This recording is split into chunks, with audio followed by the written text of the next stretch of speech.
I think it's fast because, in general, no team has been blown out. No team is down by double figures. So, I mean, you have more or less satisfied teams going into the second half. Yes, you're right, Nico.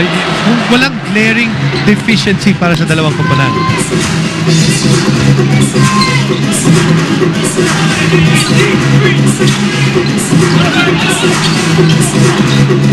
Ginebra starts the second half with Chris Ellis, Kirby Raimundo, Bernard Macklin, L.A. Tenorio, and Mark Kagiwa, and that's a traveling violation against Chris Ellis. Para sa Talk It Text, Jason Castro, Kelly Williams, Donnell Harvey, Larry Fonacher, and Jared Dillinger.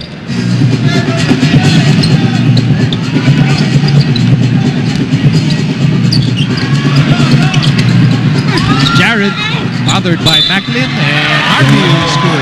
And see if they can maintain.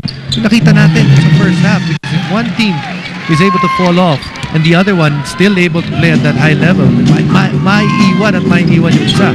Last thing you want in a close game is to start a half or a quarter flat. Yes. And usually the biggest quarter in which teams start flat, third quarter, coming out of the dugout. I wonder why, but you know, it's just natural. Yung mga teams, third quarter, they start out slow. Which is why most of the great teams are third quarter. Yes. Because somehow they have that innate ability to, I mean, regardless of the, you know, tuyo na yung pawis mo, whatever it is, nasabon ka sa dugout, you still have that composure, ability to, you know, play A1 basketball coming out of the half. That's a foul near the midcourt line mula kay Jason Castro. That's his second one. Second person na laban kay Castro.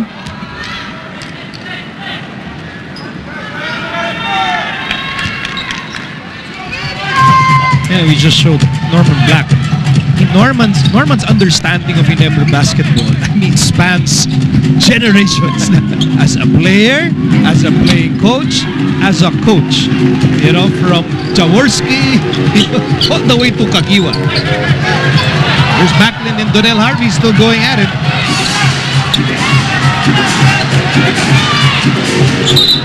And LA clinging to Kelly Williams. That's a nice try on the part of LA. You know that there's a mismatch and he's trying to sell. Baka yung tawag mapunta sa yung direksyon. Oh, anyway, that will be a goaltending. Right now, you can see the start of this game, third quarter. Ginebra drop off a little bit in terms of intensity, taking full advantage. Is Talk and Text already erecting their biggest lead of the game. It's just a small lead, but that's their biggest lead. Biggest lead kanina was established by Ginebra at 7 points in the second quarter. Here's Tenorio. Quick move against Castro and handoff para kay Kirby. Both teams, Kelly Williams sumundot. Same thing kanina. Kirby sumundot rin. That's why nagkaroon ng 3-point play kanina si Donnell Harvey. 2-point game para sa Talk and Text. We are in the early moments of the third quarter. Castro makes his move against LA. Rebound Macklin. LA is pushing the ball and he steps on the brakes, sends it to Macklin. He won't take a 3-point shot, so ilalapit ni Macklin against Harvey. Hey, two early turnovers on the part of Barangay Ginebra dito. What we're witnessing now is a very, very different pace from how the game started and even how the second quarter started. Everything's slowing down because we're getting fouls, we're getting teams now. It's also turnovers. Donnell Harvey evading two defenders on the way to the basket. But among a Talk and Text, 57-53.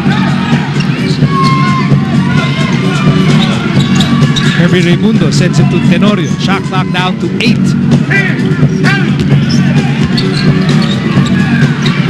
Marakael nowhere to go. Throws it away. It's Kelly Williams.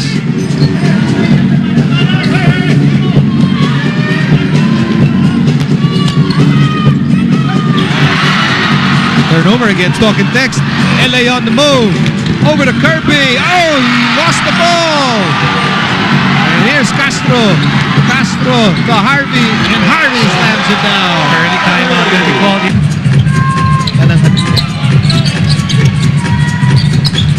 what you call maximizing your exposure. Meantime, here's Backlund with a drop step. Early timeout called by Coach Al Francis Chua. You can see it. You feel it with your team na wala yung energy. Palit na rin siya ng tao. He's changed up personnel, trying to get maybe energy from both Ellis as well as Hatfield. Here's Harvey. Talk and text still on top by 4.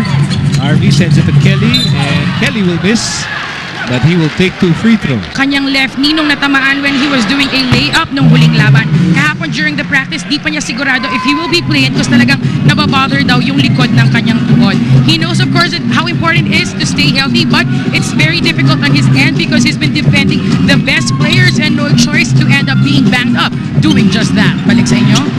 Ryan Reyes, not the only player who's hoping to play. Ali Peak still not in uniform for Talk and Text as well. They're both behind the Talk and Text bench. Ryan Reyes, he is a stockholder na nung injured list ng ating liga because the way he plays. Yeah, it's a consequence of how he plays. It's not his fault. Siyempre, gusto natin intensya eh. But if you're the coach, you'd rather see your player give 100%. Yeah. Oh!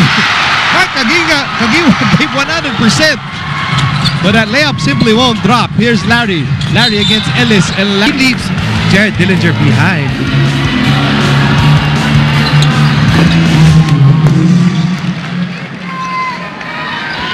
That replay is inconclusive. So at 61-57, lamang pa rin ang Talk and Text as we near the halfway mark of the third quarter. And Mark goes in. For more Mark, let's go back to Erica. Mark the Spark Kagiwa is the leading best player of the conference race, but he can't be too happy. Still with more losses than wins, he can't find himself that excited for this achievement. He's not even thinking about it. Ang concern niya is to maximize the momentum to get another win. Balik sa inyo. And while Eric Lowe was reporting, T-Mac connecting Tenorio to Macklin, and the Ginebra crowd is in a rapture.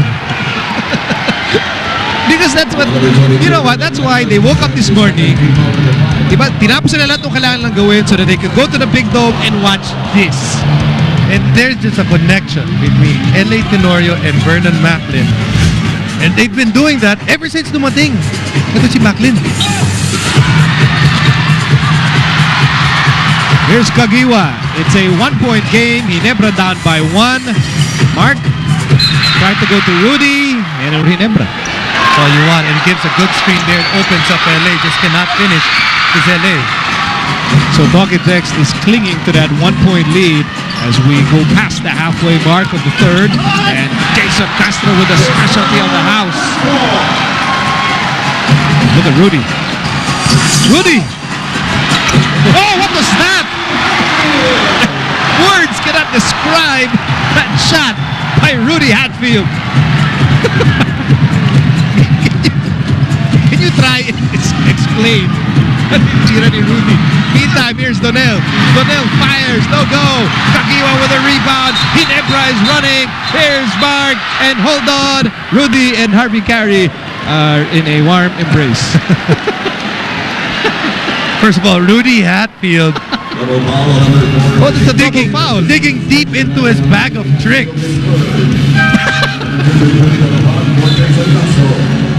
Look, there's such a thing as an elegant shot. That's not it. Nowhere near. Nowhere near. Look, 2 points, 2 points. You cannot argue with 2 points. But pampagana yan. Oh, that's true. Yeah. Puntos na yun ni Rudy Hatfield. Let's see. Ginebra down by 1. Step back, LA. Yes, sir!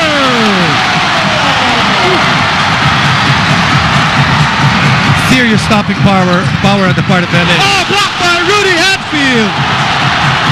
Oh, LA is getting Donnell Harvey. Now they switch. Shot clock down to 10. Ginebra up by 1. This place is ready to go bananas. Here's Harvey. Classic Donnell Harvey. He has gotten his points when almost easily. Dito sa laban na to. 17 points for Donnell. And the lead is back with Talking Tex, 65-64. Here's Mark Tagiwa.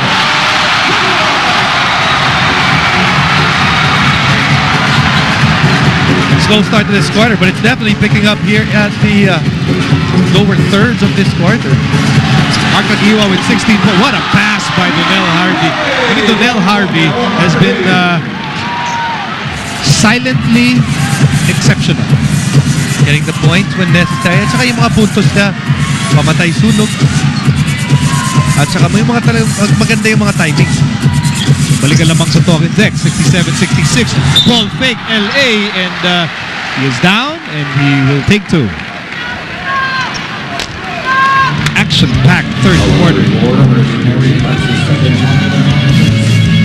Stopping power right there. Never want to be in that highlight. Yes, I did. Get it, Richard really bad in that lead crossover na ginawa ni LA.